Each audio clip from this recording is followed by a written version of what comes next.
I am unhappy, frustrated, and devastated. And I have to face the reality that yet again,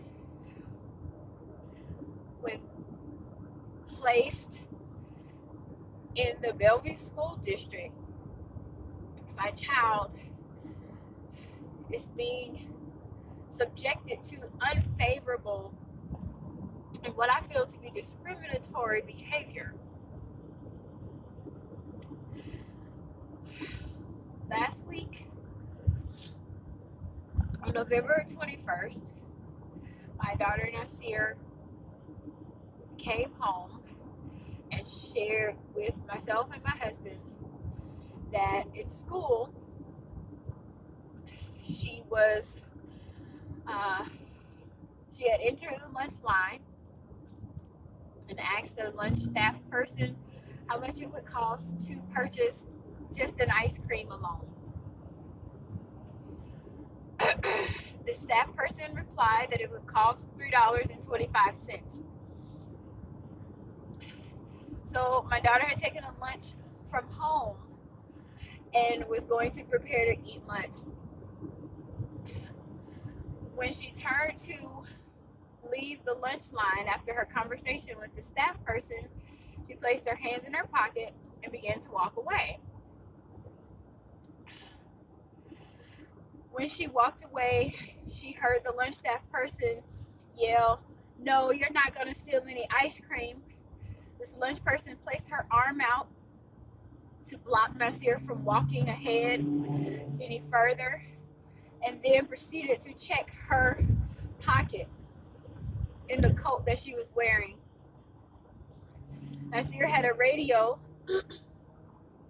in her jacket pocket that the staff person pulled out and set on the counter. After she pulled out the radio, she once again entered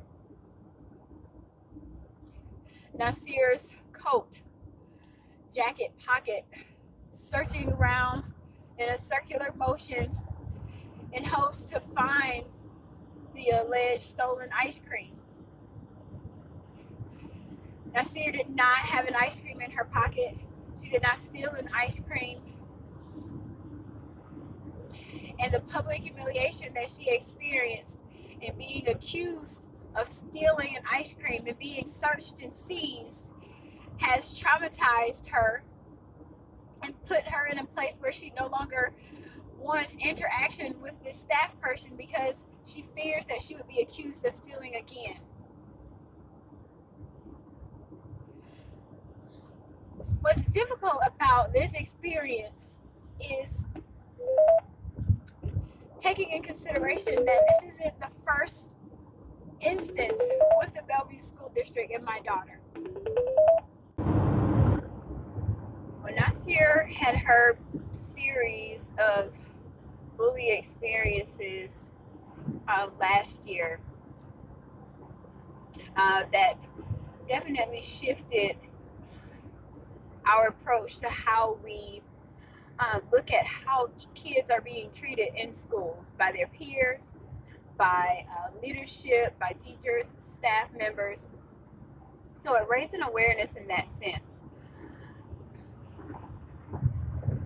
We made the decision to transition our kids to a new school in hopes that it would be an opportunity for a new start, and also just exposure to a different community than they had at the previous school before.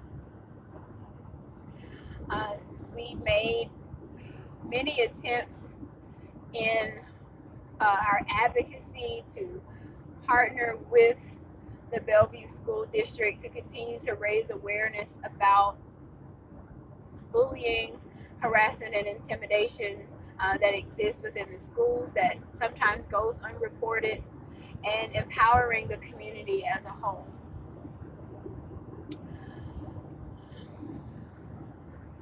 I think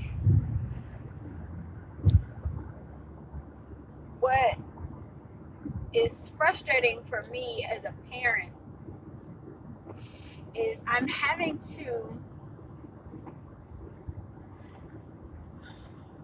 just deal with the feeling of being a failure, feeling that I failed my children once again by putting them in an environment where they're subjected to treatment that should not come with an elementary education.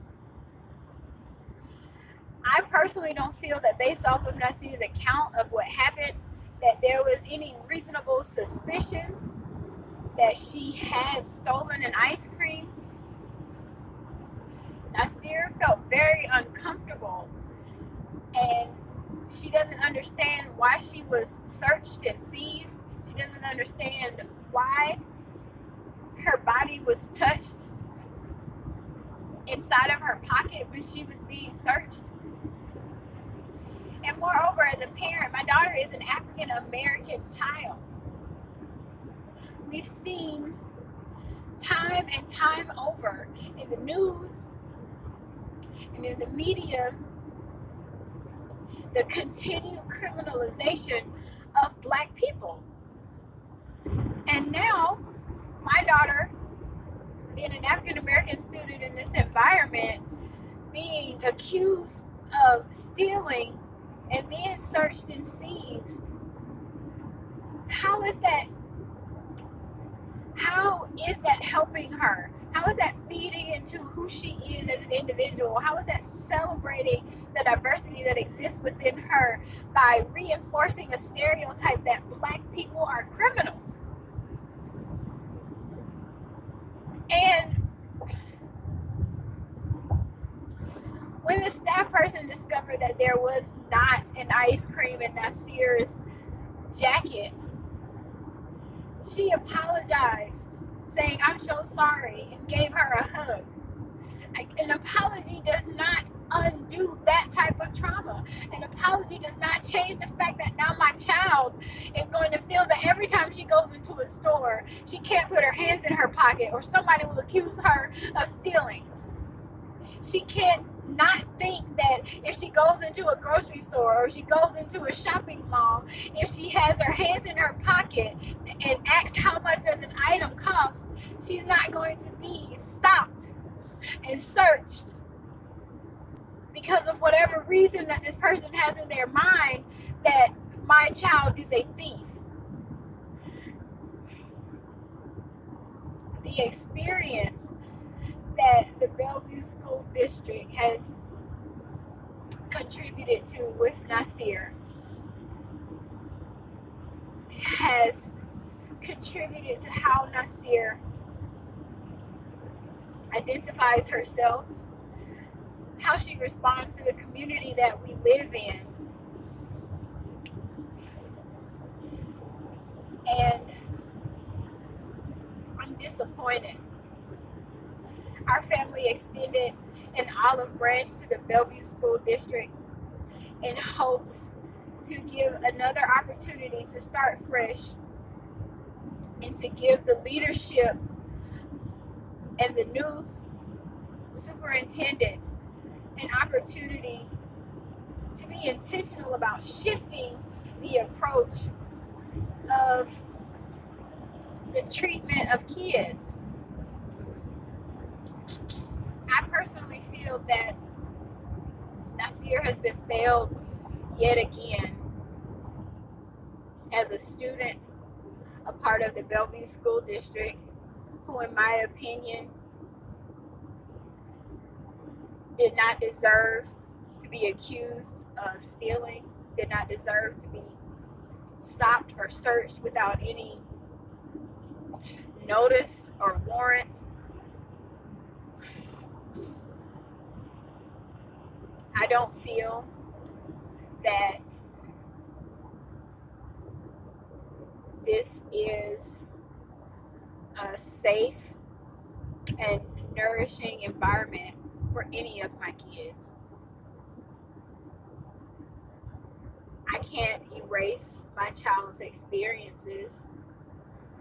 I can't undo what has been done